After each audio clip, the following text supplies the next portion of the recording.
So there's a ton of podcasts and interviews with you everywhere, but I want to know the story of how life brought you into into where you are now with your life's purpose. Like it is such an incredible story, but not a lot of people have heard. So tell us the story. So about 5.5 years ago, I was the top producing realtor in Oakland, Bay Area, and I'd always wanted to live in Venice Beach, California, like on the beach in sunny weather. And I had started working with a woman, an investor from the Bay Area. She started flip properties in Southern California. So I was about 15 days away from having about $230,000 in commissions. And so I thought, what better time, than to move to LA, to Venice, because I'll have a little bit of a nest egg. Of course, it's, thought it'd take me a while to get up and running, but I had no idea what was about to happen. So I moved myself there, and about 3 days after I moved, she bailed on all of the deals. That kind of kicked it off. And then I have an adopted son he's now 18. Due to the circumstances of his birth, he, had some challenges. And so he was in a high care facility. And I had also moved him to Southern California to be, to make sure that we were close. Shortly after I moved, they kicked him out of the high care facility, like unexpectedly. And so he came home. He was forced to be in a regular school for the first time in his life, his whole life, just a mainstream. And that was really hard for him. And one thing after another, I wasn't able to really, go to work as much as I had planned due to the circumstances. And eventually, like, I had to leave my Mercedes Benz in a parking lot at Ross on Lincoln in Venice. I'll never forget. And I found myself with a sheriff sticker on the door. And basically, long story short, stripped of everything but faith.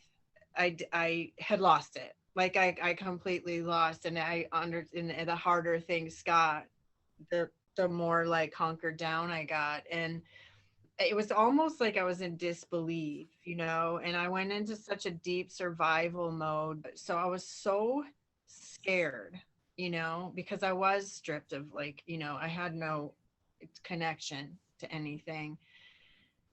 And I heard myself one day, and I was like 5 days away from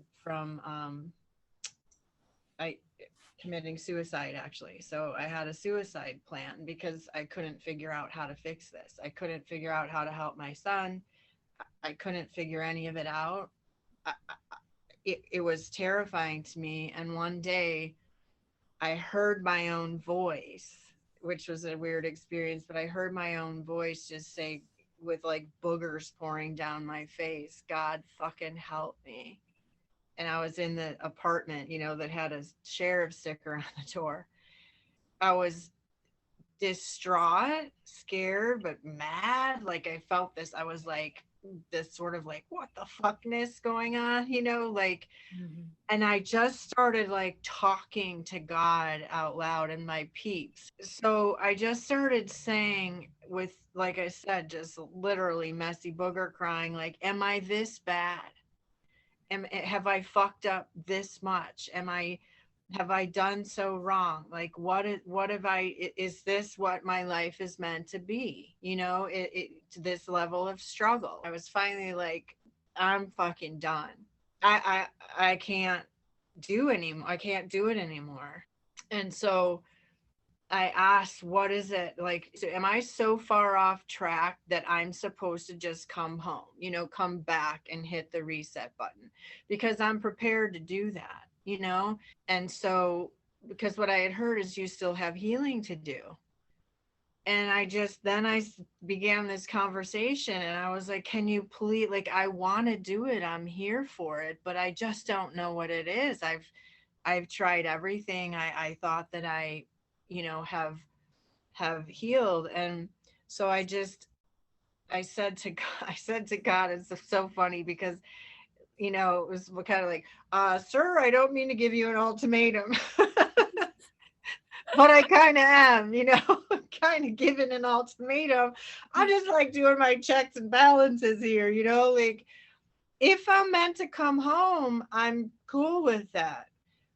But if I'm not, and I'm supposed to stay here and somehow turn this ship around or whatever the fuck needs to happen, like I'm going to need a pretty big sign because I'm depleted. I'm tapped. Can you show me a pretty big sign? And also lead me towards whatever healing. That was a Wednesday, and my plan was to leave on Monday.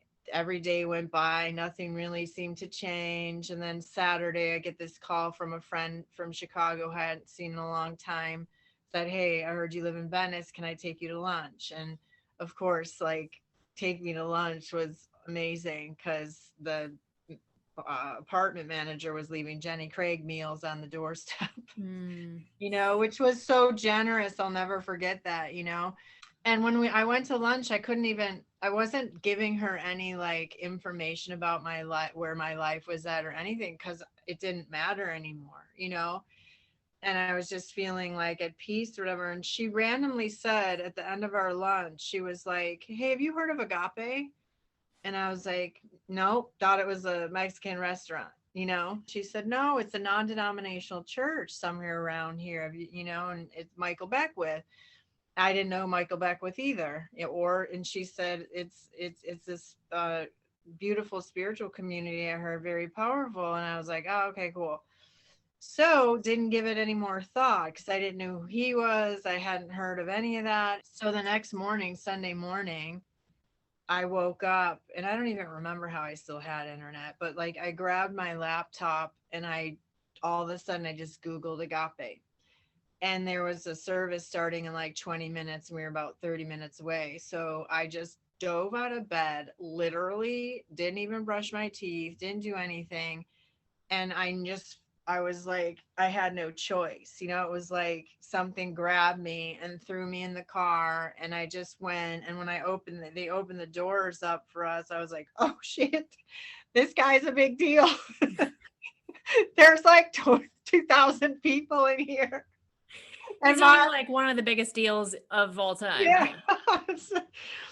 I didn't even brush my teeth for this. And I mean, I didn't care kind of, but I sort of was like, "Oh shit." It's like all standing room only basically. But I mean, there were two seats right in the back row to the right. And I'll never forget it. And we just sat, Jack begrudgingly went with, and we sat down, and within 30 seconds, he was already talking. And when I walked in, within 30 seconds, I had my face like in my hands, and my shirt was getting soaking wet from tears that were just like literally pouring down my face. And I was trying not to do that like guttural, that noise you make when you're trying to not Right. sob. And that is because I now understand, he's channeling God, of course, right? To this day, and I know that it is possible. To this day, I know, and I can't remember exactly the words, but I knew I could hear like God's voice and my parents interjecting in a little bit in there. My life circumstance, my plan, my pain, everything that was happening in my life in that moment during that time, and my plan to leave in that moment. That was another defining moment, because I had asked God, I need a huge sign if I'm not supposed to come back. And I was joyfully crying, and also overwhelmed crying, and relieved crying. Like it's hard to explain, but I knew in that moment I'm supposed to stay. And you heard me, and I'm not alone. And for the first time, I walked out of there like with my chin up, and I was leaving, and he happened to be walking out. And I said, "Michael." And he turned around, and I walked towards him, and these two huge guys like start like, bodyguards, and he just went like that to them, and they stood back, and I just looked at him and I said, "You saved my life today." and it makes me well up. Um, and he just looked at me and he like gave me a hug and he walked away. You know, he looked me like in the eyes and then hugged me and then he walked away. And I said it with pride, like there's no shame around it because it felt like such a miracle to me. See, we have to ask for what we need first. Like I asked for what I need and then it came. That was the beginning of faith for me, which that's what saved my life. So yes, of course, I told Michael Beckwith, "You saved my life," but what saved my life was getting on that first paver of faith because I knew that that message was for me and that I was heard Mm. and divinely held and divinely guided. Ever since that moment, I've not been shaken from that. And I began asking, every talking to God and my peeps every single day. And then I did get evicted, you know, and things may have seemingly gotten worse and more challenging, but I knew that there was a plan that was already in place that I already had agreed to. And one day, one of my psychic, you know, healer people said it's time for you to do ayahuasca, and I didn't know what that was, you know, and it's a plant medicine. I think the whole world knows what ayahuasca is now, right? But for me, I had never done a hallucinogen ever, and so that was a little apprehensive, but I trusted it, you know. And she just said, put the word out, and it'll come, whatever. So it did. So when I went into ayahuasca, and it's the spirit of grandmother, Peruvian grandmother, the plant medicine. um, I said, whatever it is that I need to heal, take my ass down. For me, I just went into it with so much faith that I was brought there by my peeps and my mom and dad and God. And I said, bring it, you know, fucking bring it. Whatever this is, because I'm ready to go, you know, like I want to create and I want to live in purpose and changed my life, you know? And so during those 8 hours, I won't go into all of that, but I re experienced every childhood trauma, even my birth, you know, and then being given up for adoption, but like a lot of abuse and all kinds of things. And so, but what's cool within the experiences is that I was able to take myself out as third person, and then I took back my power. All these birds showed up for me and stuff, and you know, I'm covered with bird tattoos, and I was sitting there and I was lucid, you know, felt, and I was like totally communing with my peeps and stuff, and I was looking at my hands, and I was looking up, I was looking at my hands, like looking at my arms, like for the first time. And one of the shaman came and sat next to me, and I like put my hands in his face. I'm like, are these mine? And he's like, yeah. And then I'm like, I look at him again. I'm like, are you sure? And he said, yeah. And I was like, so I'm alive? And he said, yeah. And I went, why? And he went, good question. And I said, like, how did that little kid, meaning me, that little kid survived all those things? I am so powerful. I am so strong. There has got to be a reason for my life that is much more than this. What is that? Even though I was told I was a healer within those 8 hours, it's not something that I focused on. All I focused on was what a badass I was for having chosen so many wounds to heal, and that my life has incredible meaning. And I started seeking the meaning and the purpose. Then I was guided to find a teacher, and then I found Linda Howe, who I'd known 30 years ago. I took the Akashic Records practitioner course, and the very first time that I opened my Akashic Records is when I was like, oh, this is how you communicate with me. And what I realized, they as in spirit and God, I realized, oh my God, they've been doing this my whole life. I just didn't understand it because it's too simple. It's something that I think, we all do, seekers, and all of us is, we think that God has to come through in these booming messages, perhaps like he did with Michael Beckwith, which can happen, of course. But I needed that at the time. And it all just really made sense to me the very first time. And then I started doing Akashic record sessions and things. And I started being brought, and spirit started bringing me more medical issues or unexplained medical conditions and things. And instead of being intimidated, I would just ask, how am I supposed to help? How can I help? Show me how to help. And that's when I realized I was being spirit taught. I was shown the etheric body, like the light body, and how it intersects with the physical body. And then I was shown the meridians, and then like how to dismantle emotional wounds that are trapped in our organs or our etheric body that are called Western medicine illnesses, and like getting information from spirit about what's the emotional, what's the root cause, what's the experience, what's the wound that created this density. It's so astounding. And I also was given the name etheric medicine because I didn't know what to call what it was I was doing.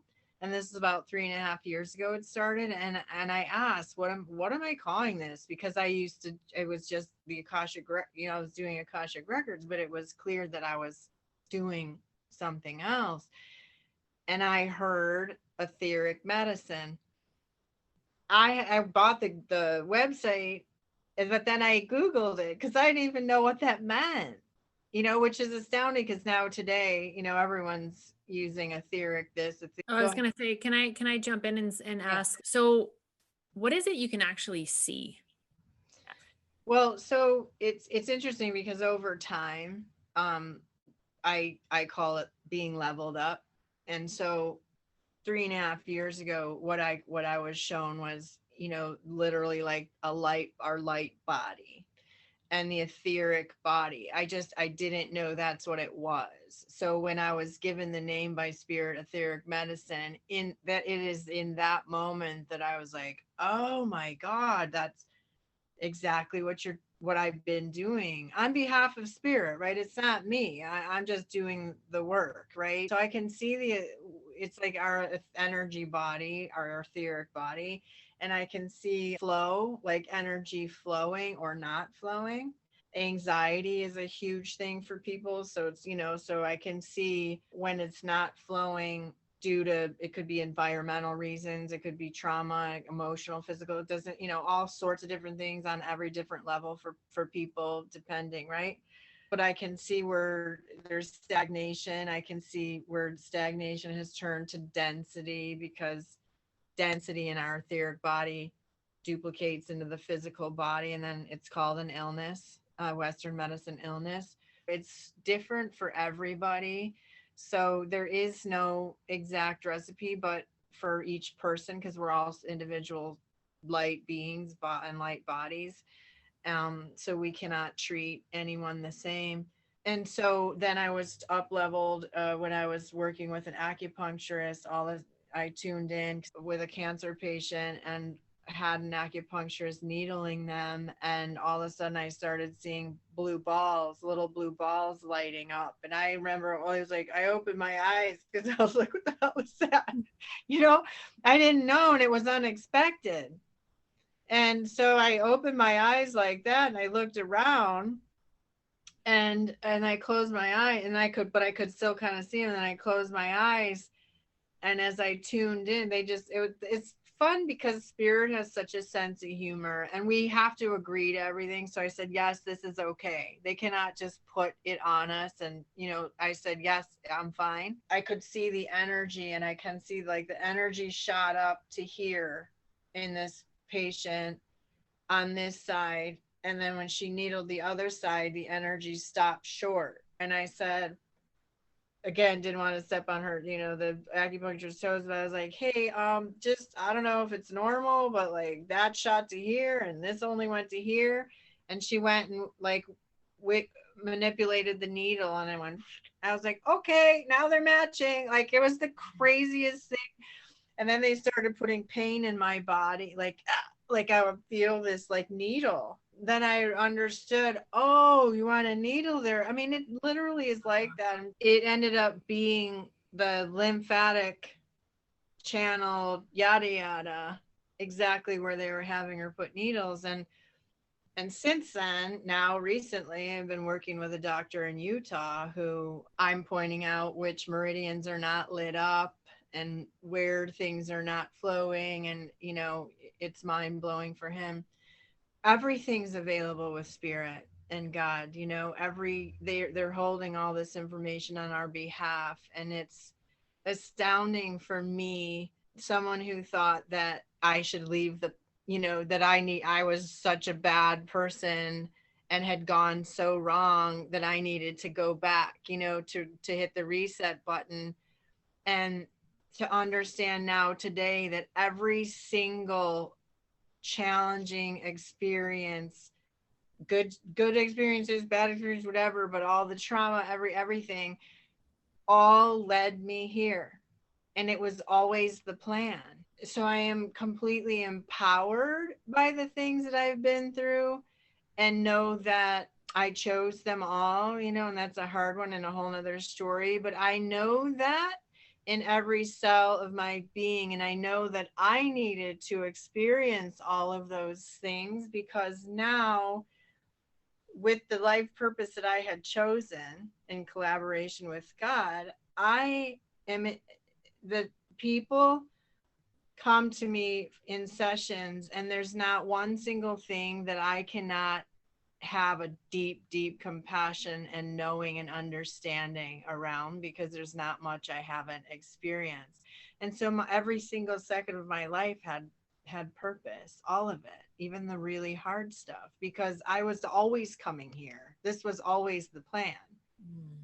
And I needed everything that happened up until, and even right now, I'm still being up leveled. This is the position of service that I'm in, on behalf of other people. And I need, and speaking about the power of God and spirit, and the fact that it is what we are missing in medicine.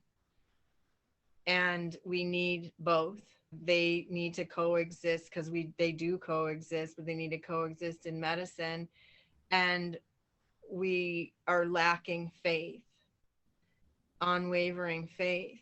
And I know that part of my job, I don't call it a job, but part of my purpose is to speak on behalf of spirit and lead people, guide people to connect to God, non-denominational, and their guides, because they're here, they're with us, and their purpose is to lead us, guide us, and support us. And they have all the information and the ability, and we ask them to do it. The first stone, the first paver, because that's how I see it, I see everything in pictures, is faith, then healing, right? Because when you connect and you start being guided, it's like you brought through healing. And when you begin to heal, as I did, you start caring about your life and why you're here. But when we're in so much pain and fear and loneliness, it's hard to care about anything. And so you're stuck, and so, but when you start healing and you start realizing how divinely guided and loved you are and everything, you start caring about your life, because you're rolling with your peeps, you're not by yourself. And you start, it's like, then you start wondering, why am I here? How can I be in service to you, God? How can I be in service to spirit and humanity and make a difference while I'm here?